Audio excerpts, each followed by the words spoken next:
everyone, it's Alyce and I'm here today to react to the winners of the 2021 Goodreads Choice Awards.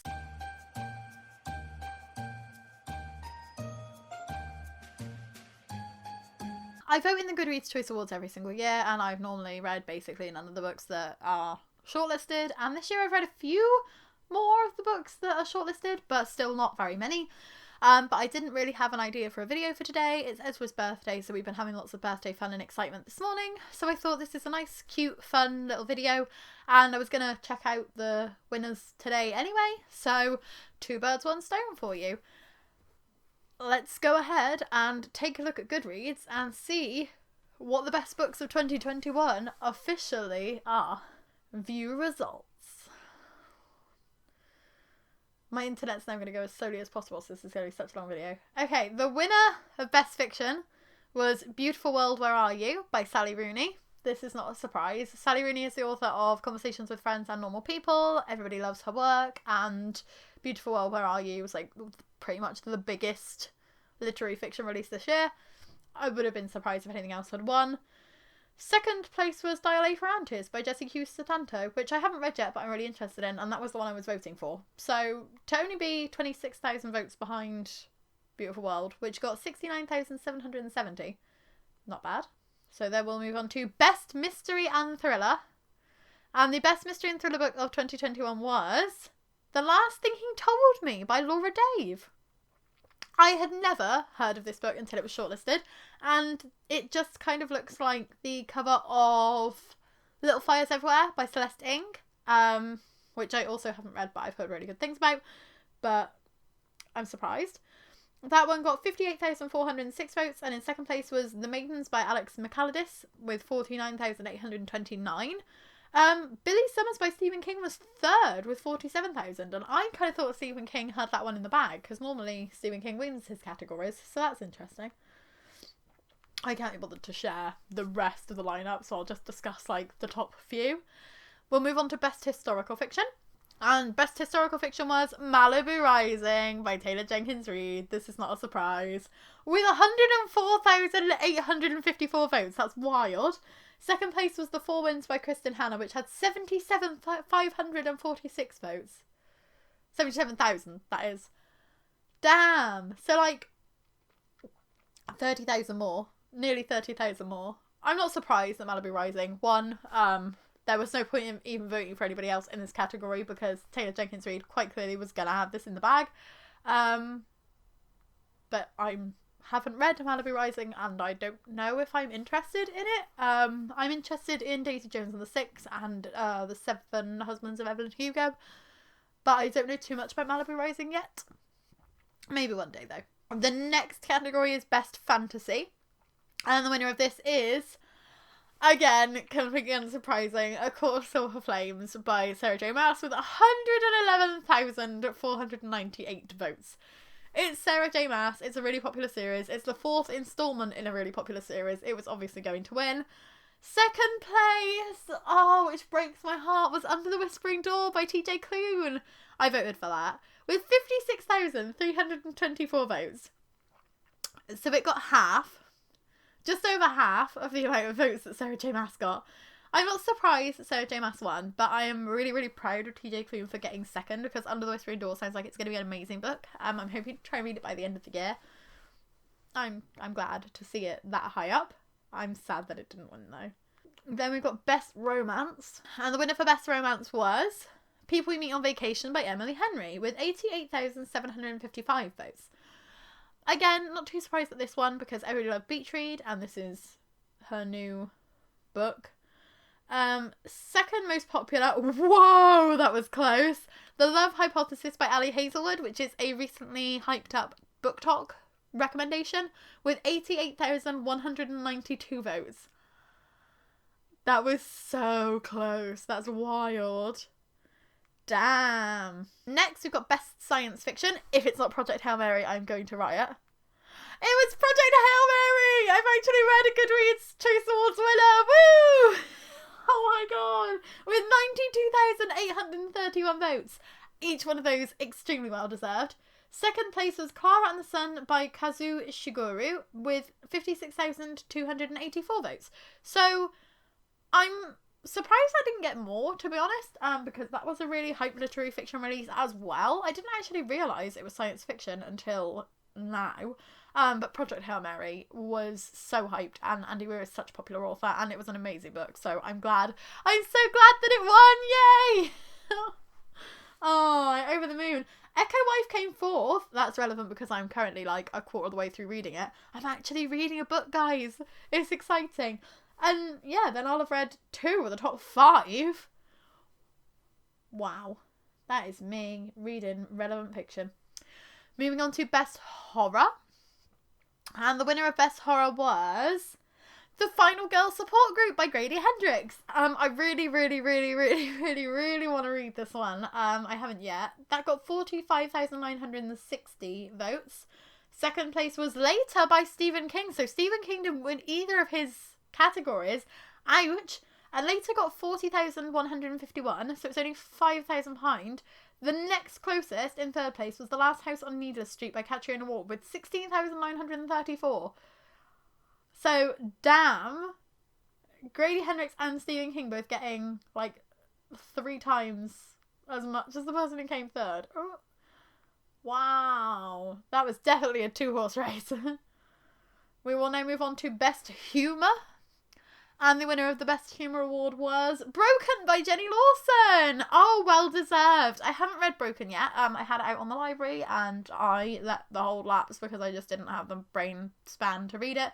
But I absolutely loved Furiously Happy and I'm really looking forward to reading more of Jenny Lawson's work. So I will be reading this one very soon. Now I've got 26,788 votes and the second closest was Leslie Jordan's book How You All Doing with 21,669. So like not too much of a difference between those two. Now we'll move on to Best Non-Fiction, which is The Anthropocene Reviewed by John Green. I'm so unsurprised. I knew John Green was going to end up reading this, like winning this category, because everybody's just reading it because it's John Green and nobody really thought he was going to come out with a non-fiction collection. I'm not interested in it. I don't really feel like it is interesting to me. Maybe one day I'll try it, but not yet. But that got 41,649 votes, and the next closest was The Comfort Book by Matt Haig, which got 26,813. I love Matt Haig, so I'm glad to see him in second place. I'm just a bit bummed that John Green won, because it feels like he didn't really win for that book, more like he won for who he is. But isn't that probably the case with most of these? Controversial. Best Memoir and Autobiography goes to Crying in H Mart by Michelle Zauner. This was actually on Kim's Daily Deal a couple of days ago, and I was like, it sounds interesting, but I'm not sure if I would like it, and now I'm a bit annoyed at myself for not getting it. That got 51,361 votes, compared to the second place, which was Taste by Stanley Tucci, which got 36,789. So, pretty close between those two as well. Well, by pretty close. It's like 15,000 difference, but closer than 111,000 to 56,000. Best History and Biography goes to Empire of Pain, The Secret History of the Sackler Dynasty by Dynasty? I can never say that word. By Patrick Radden Keefe. I've never heard of this. Apparently it's about the American family that made their fortune marketing the painkiller OxyContin. Sounds interesting, but I don't really read a lot of autobiography or memoir. That got 90,969 votes, compared to second place, which was The Woman They Could Not Silence by Kate Moore, which got 16,199. So the non-fiction categories always get a lot less votes, which I find interesting because I normally just vote on everything even if I haven't read them. We then got Best Graphic Novels and Comics. And the winner of this is Lore Olympus by Rachel Smith. That had 53,686 votes, and the second place was June, the graphic novel by Brian Herbert, which had 28,981 votes. Surprised June didn't get higher because of the fact that the film has just come out, but also everybody's been hyping up Lore Olympus. Illumicrate have done a version of it. I think some American company also did a version of it, so that's not surprising. We've then got Best Poetry, of which Amanda Lovelace is probably going to win, let's be honest. Oh, it's not! Oh my god! Oh my god! It was The Hill We Climb, an inaugural poem for the country by Amanda Gorman. So Amanda Gorman is the one who did the poem at the inauguration for Joe Biden. That got 49,251 votes. Wow! Shine Your Icy Crown came third with 11,579. Second place was Black Girl Call Home by Jasmine Mans with 13,407. That's really cool. Amanda Lovelace normally just smashes these categories, so it's nice to see a different Amanda take the crown this year. We're then moving on to Best Debut Novel, which was awarded to The Spanish Love Deception by Elena Armas. I've never heard of it. Several new twists to a classic rom-com setup. Oh, it sounds fun though. So that got 55,621 votes, and second place was The Lost Apothecary by Sarah Penner, which got 47,761 votes. I will admit I was voting for The Lost Apothecary just because the cover is gorgeous, and we featured it in a book birthday party as well, so I felt some kind of kinship towards it, but I haven't actually read any of the debut novels on this shortlist. I wish I had, because I like reading debuts. Just been failing at it this year. Been failing at reading most things though.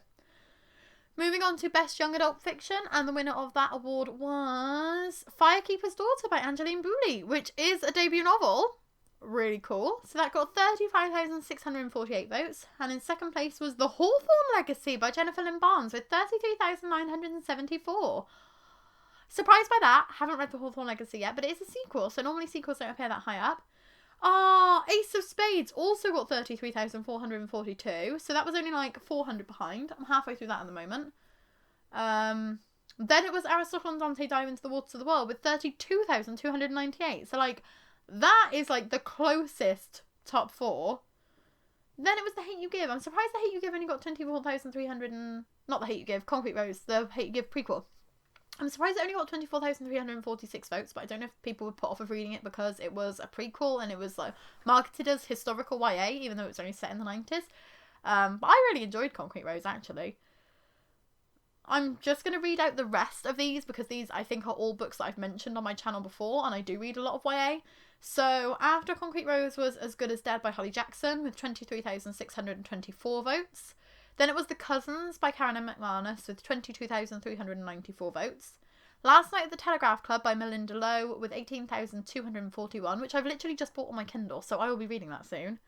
Instructions for Dancing by Nicola Yoon with 17,685. I loved that book. I gave that book 5 stars instantly, so I'm surprised not to see that higher.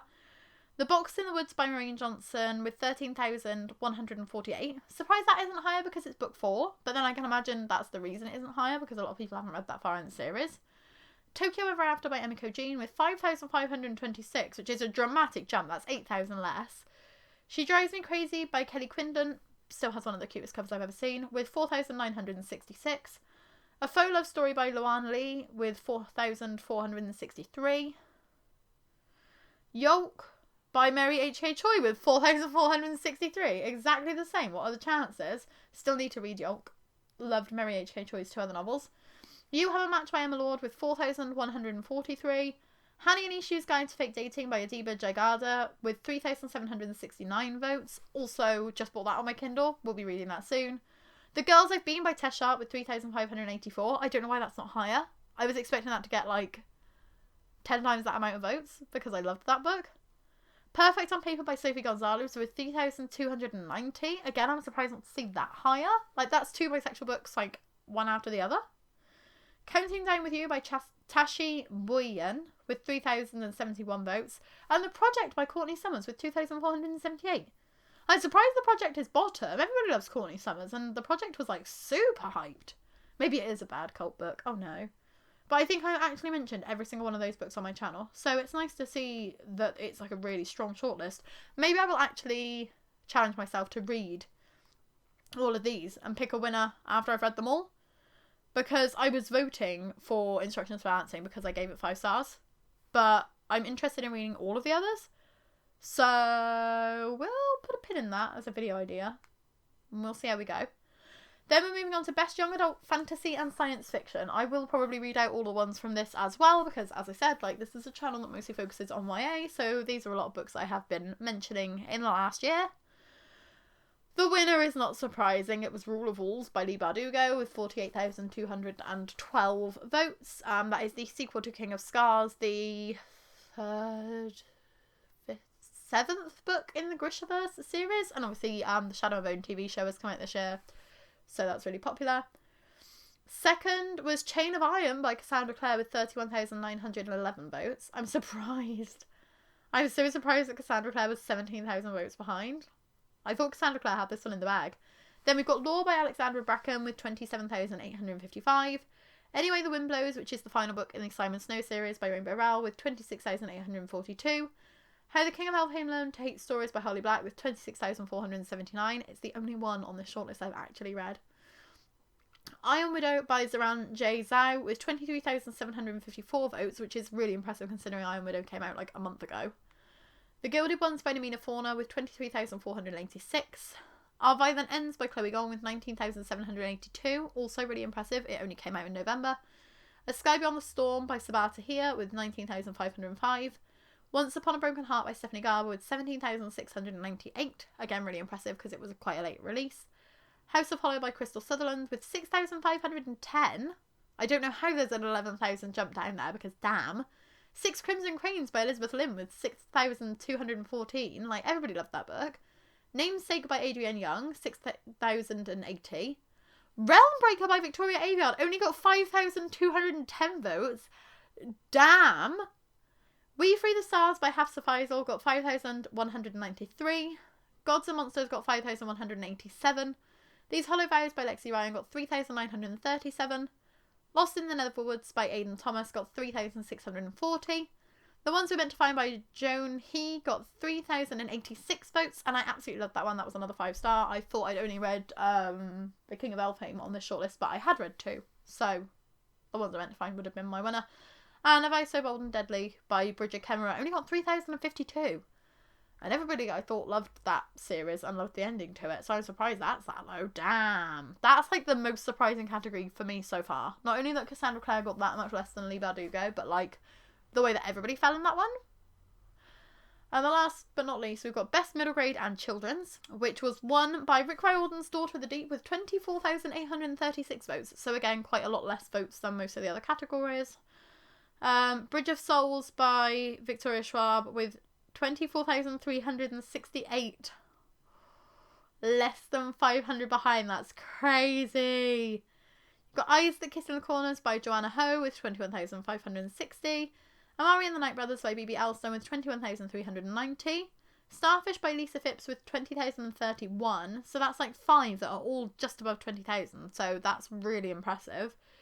Beasts and Beauty by Saman Chainani with 16,458. Alone by Megan E. Freeman with 11,906. Ground Zero by Alan Gratz with 9,669. Arusha and the City of Gold by Roshani Chokshi with 6,892. The 13th Fairy by Melissa De La Cruz with 6,554. Red, White and Whole by Rajani LaRocca with 2,447. Best Nerds Forever by James Patterson with 2,367. Offie's Ghosts by Justina Island with 2,246. Root Magic by Eden Royce with 2,064. A Wolf for a Spell by Cara Sutton with 2,057. Unplugged by Gordon Coleman with 1,900. City of the Plague God by Sawat Chadha with 1,507.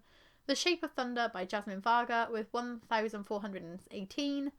The Last Fallen Star by Gracie Kim with 1,152 votes. And Where's My Joey by Wendy Monica Winter with 1,034. So quite a big discrepancy on the middle grade in children's, like 1,000 all the way up to 24,000. But it's interesting that the top 5 are like that close, and it's nice to see that they're getting a lot of votes in the middle grade and children's section, especially since they've combined them because it used to be middle grade and picture books. So it's nice to see that it's a bit more cohesive now that it's just the one category. But that's it. Those are all of the Goodreads Choice Awards winners. I'm chuffed I've read one. That's crazy. I can't remember ever having read a Goodreads Choice Award winner before they got announced, so go me! I'm actually reading the right books this year. If you like this video, please give it a like, and if you'd like to subscribe, we would be super duper grateful. We're posting a new video every single day in December for Bookmas, so if you'd like to come back tomorrow and see the massive stack of books that I hauled today, check that out, because we're just doing a mini mid-month haul as a quite kind of quirky and fun, easy video. Thank you for watching. Bye!